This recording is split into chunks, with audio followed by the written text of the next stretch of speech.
Food for thought, vote values, part 3.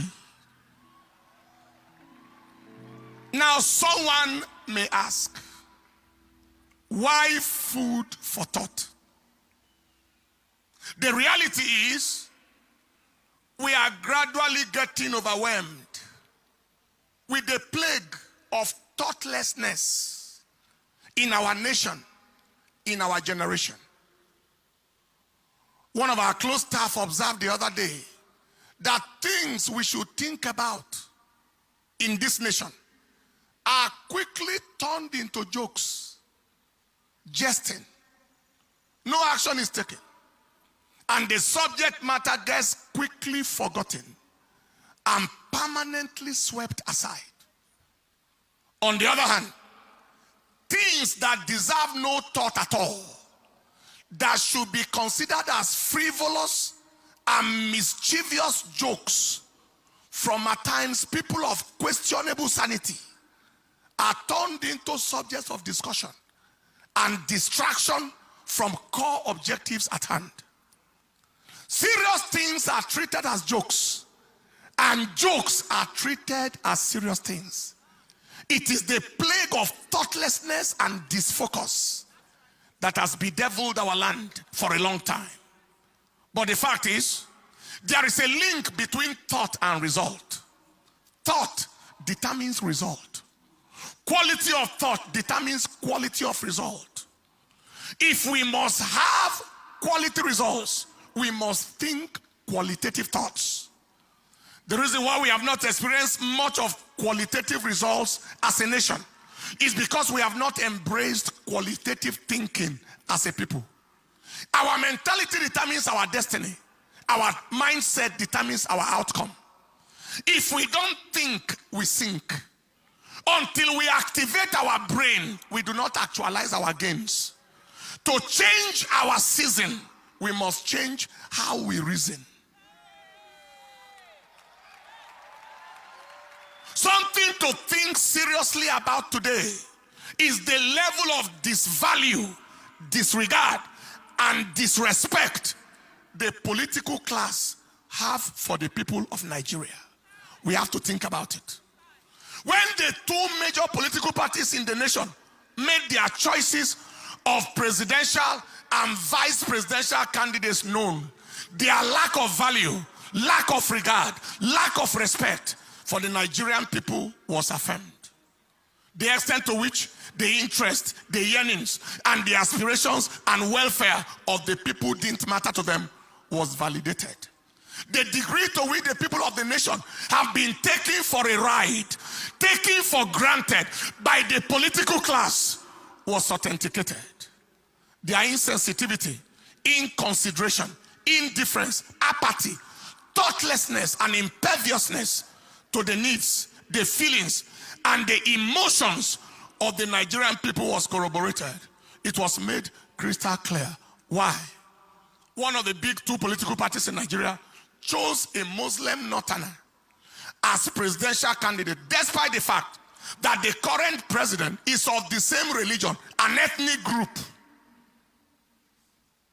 with the same. Even the common principle of fairness, justice, and equity instructs that if the presidency has been in the grip of a region and religion for as long as 8 years, the most reasonable thing is for it to shift to the southern region and Christian religion for the sake of balance and inclusivity. Now, the meaning of coming under another presidency from the same region, the same religion, the same ethnicity as the current one is, after 8 years of rampaging and ravaging banditry, kidnapping, and herdsmen devastation of indigenous communities under the watch of the current leader, then we step into another 4 or 8 years of continuing destruction and devastation from wherever it stops in the current administration, God forbid. And our observation shows that these leaders have no word of condemnation or correction whatsoever for the dastardly acts of their people. Another 4 years or 8 years under a leader of the same kind as the current one will only embolden the killers to further their nefarious activities, saturating the land with blood. God forbid. The other of the two big political parties chose a Muslim presidential candidate and a Muslim vice presidential candidate. Can you see how much they have taken us for granted? In a multi-ethnic, multilingual, multicultural, multi-religious state as Nigeria. The fact is there are 36 states in Nigeria with 36 governors, 36 deputy governors.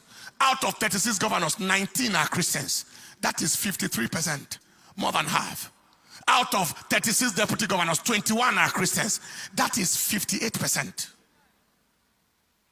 Beyond that, of the 6 geopolitical regions in Nigeria, there is an extremely massive Christian population in the South-South, Southeast, Southwest, North Central. That is already 4/6. Even in the Northeast, in Taraba, Adamawa, Gombe, etc., Christians are found in their numbers. Even in the Northwest, in Southern Kaduna, in Kebbi, etc. These facts do not in any way speak of Christianity as a minority religion in this nation. Not at all. In fact, Christianity is far, very far from being a minority religion in Nigeria. People will actually be shocked when a true and realistic census is done in this nation. Yet, Christianity is despised to the point where not one person could be found to be the running mate to a Muslim presidential candidate, despite such a very massive Christian population in Nigeria. Yet, Christianity has been the victim of relentless attacks on churches and communities. We have witnessed, especially in this administration, highly lopsided, nepotistic, ethnocentric, religiocentric appointments in all realms.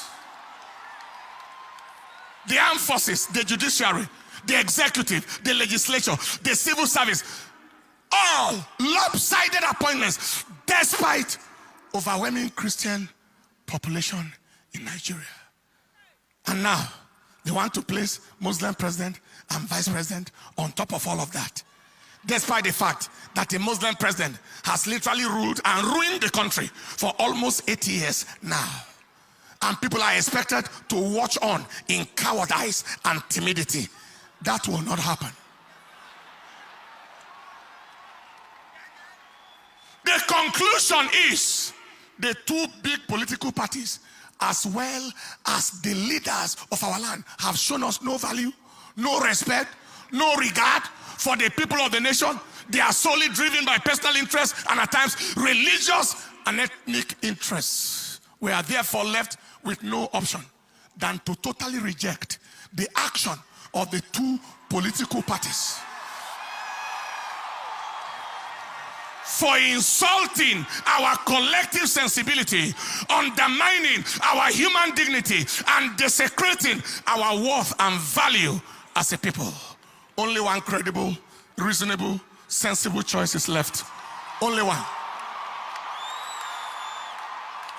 Only one credible, reasonable, sensible choice is left. And you know, do you know? You know.